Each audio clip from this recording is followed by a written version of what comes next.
want to give him a kindly welcome. Please raise the roof for Mayor Pete Buttigieg.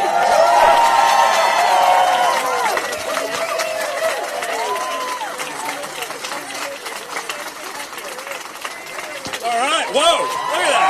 Hi.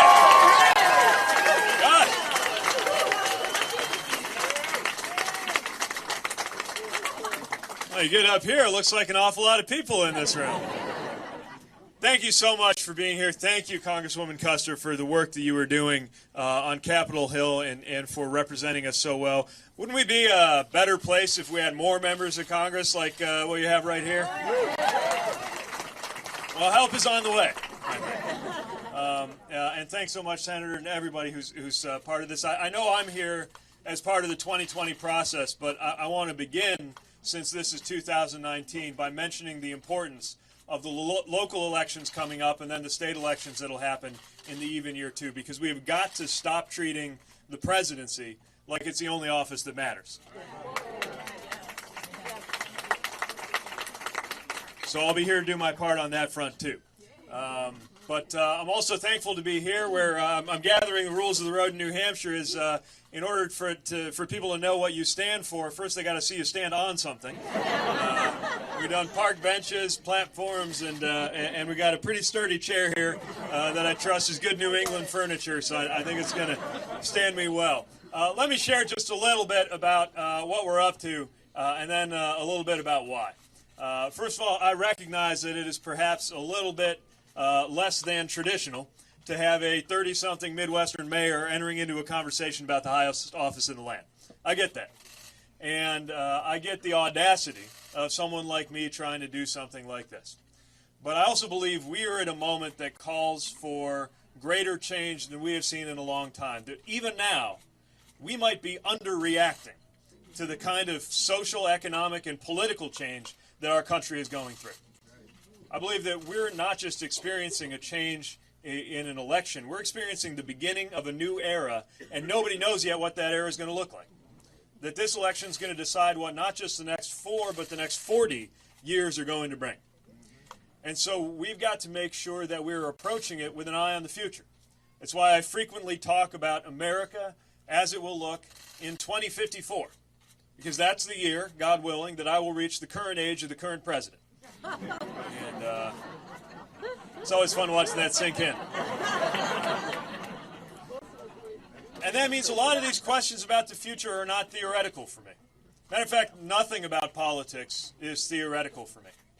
Healthcare is not theoretical for me when my mother-in-law depends on insurance that she buys through the Affordable Care Act for chemotherapy that her life depends on. Foreign policy is not theoretical for me when I still have in my desk drawer a letter that I put into an envelope there and wrote just in case on the outside of, knowing that folks could find it there if they needed to, if I did not come back from my deployment to Afghanistan.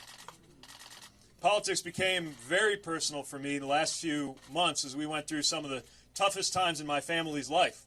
The last months of my father's struggle with cancer, when I at one point had to go find him in the middle of a chemotherapy treatment to let him know that my mother was going to need open heart surgery. Not the kind of thing you put in a text message, right?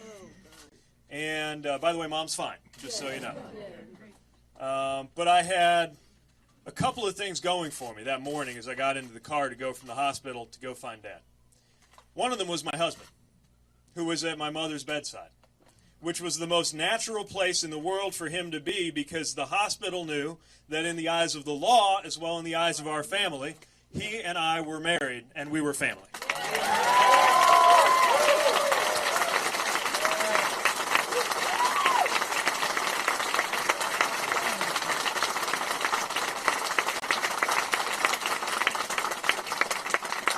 That marriage of ours that exists by the grace of a single vote on the U.S. Supreme Court is a daily reminder, every time I get up in the morning and every time I go to bed, about how politics affects us in our everyday lives.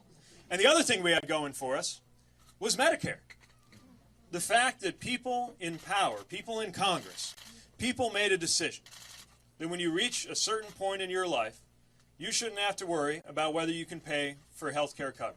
And so as agonizing as some of the decisions we had to make as a family were, we only had to make them on one basis, and that was what was medically right for our family. Not, can we pay for any of this?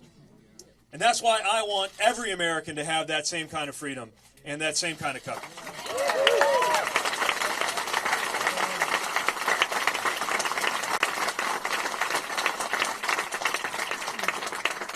Tip O'Neill said all politics is local, but all politics is personal.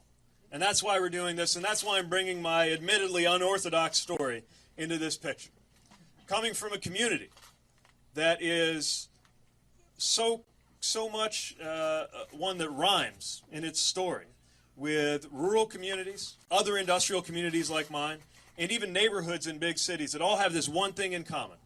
And it's that young people grow up getting the message that the only way you can succeed is to get out. I found purpose, and I tell this story in a book which I believe is probably available at this bookshop, by the way, in case you're inclined to. That's sort of how we're paying off the wedding, so thanks if you picked it up. But I wrote that book to share the story about how I found purpose right at home. And our city's story, one that started this decade on a list of dying communities and is now growing in jobs and population at a clip we haven't seen in my lifetime. The reason that's so important is that we need to tell a different story than the one that's being sold out of the White House, which would have you believe that the only way to speak to communities like yours and like mine is through resentment. That the only way we can be better off is to stop the clock and turn it back. That's just not true. And we know that there is no such thing as an honest politics that revolves around the word again. These changes are going to happen with or without us. The only question is whether we will rise to meet those changes. And if this isn't a country that rises in the face of change, masters those changes, and use them to make us better off in our everyday life, then I wouldn't know what America was. That's who we are.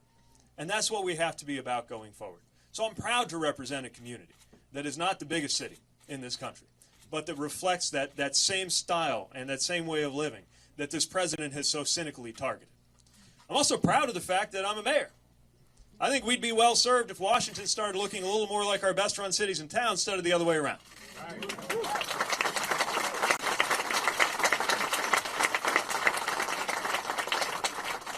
And even though some people are asking whether my age is a liability, I am proud to represent a new generation in American leadership today.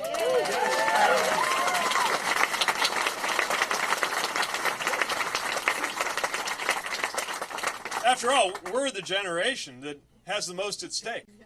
Our generation is going to be on the business end of climate change for the next 50 years. Our generation, by the way, provided most of the troops in the conflicts after 9/11. And yet, our generation stands to be the first in American history to be worse off economically than our parents if we don't do something to change that. So let's do something to change that. And I see in the audiences that I speak to across the country the makings of a generational alliance. Not generational conflict, not what was experienced in the 60s of young people versus their parents, but an alliance around the idea that we ought to have a better future and that everybody cares about that future, no matter your age.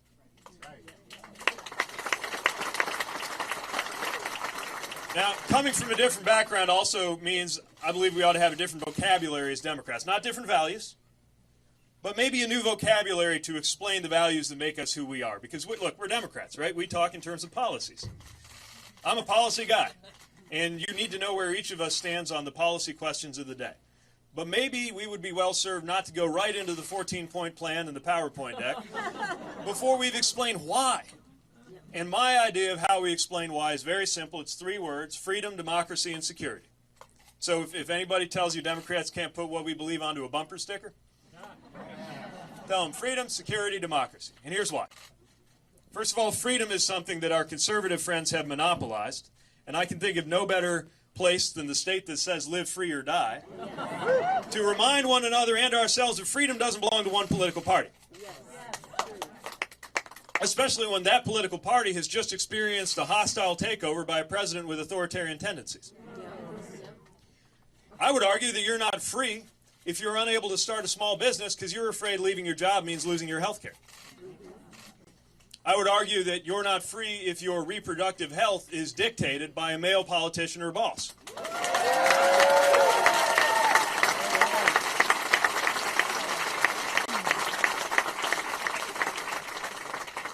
Or if you're teaching our children and you're not free to do your job because the only way anybody can gauge you is by a number on a standardized test.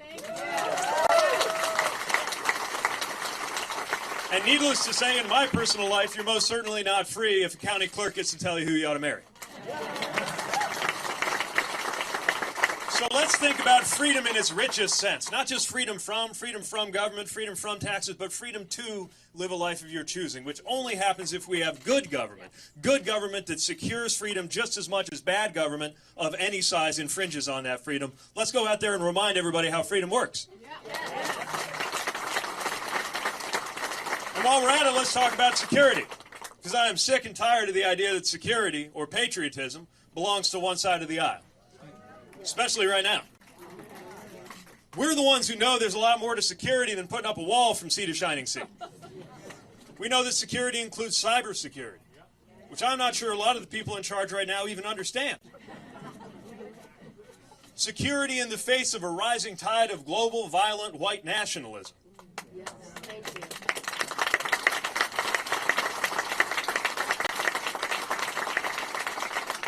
If you can't name it, you can't fight it. And, by the way, let's talk about what might be the great security issue of our time, climate change.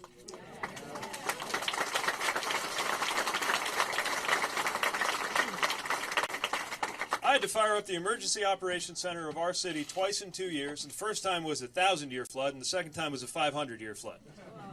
So either I got to go start playing the odds, because I got amazing luck, or something is changing around us.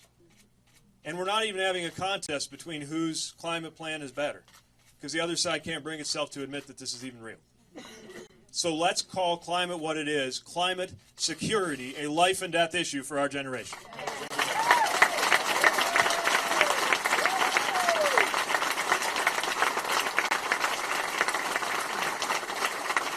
But if we want to defend our freedom and ensure our security, then we've got to make sure we have the right kind of democracy. Democracy shouldn't be a dirty word. Our democratic republic is an elegant system, but lately it hasn't been quite democratic enough. It's not democratic enough if legitimate voters are denied the opportunity to vote because one side thinks as a matter of political strategy that they're better off if fewer people are able to vote.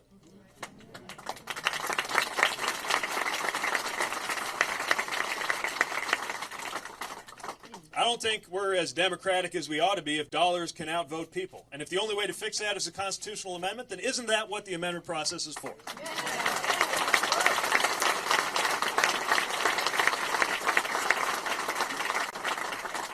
If we really want to call ourselves a democratic republic, maybe we ought to do away with a system where districts are drawn such that politicians get to choose their voters instead of the other way around.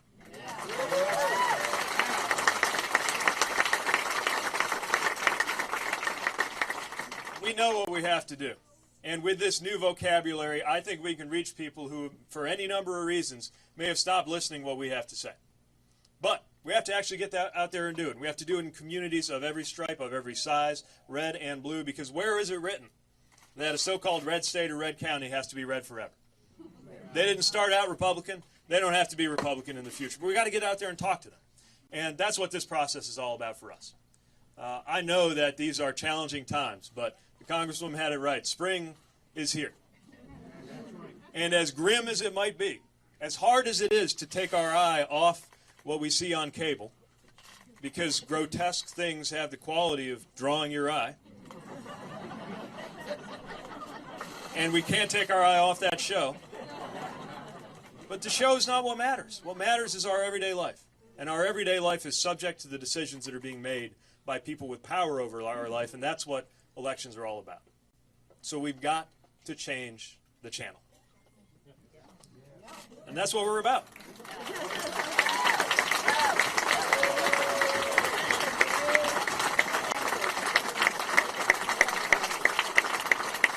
I'll leave you with this. I know it's getting pretty warm in here. I believe running for office is an act of faith and it's an act of hope. And so is helping somebody run for office.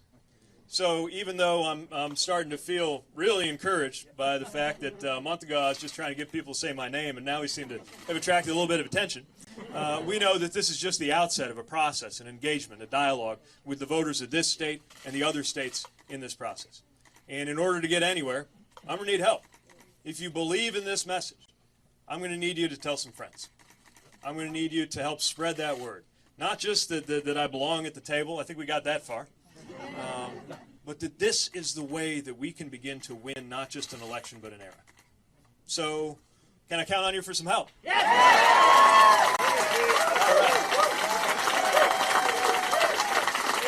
Then I'm feeling pretty good about the future. Thank you!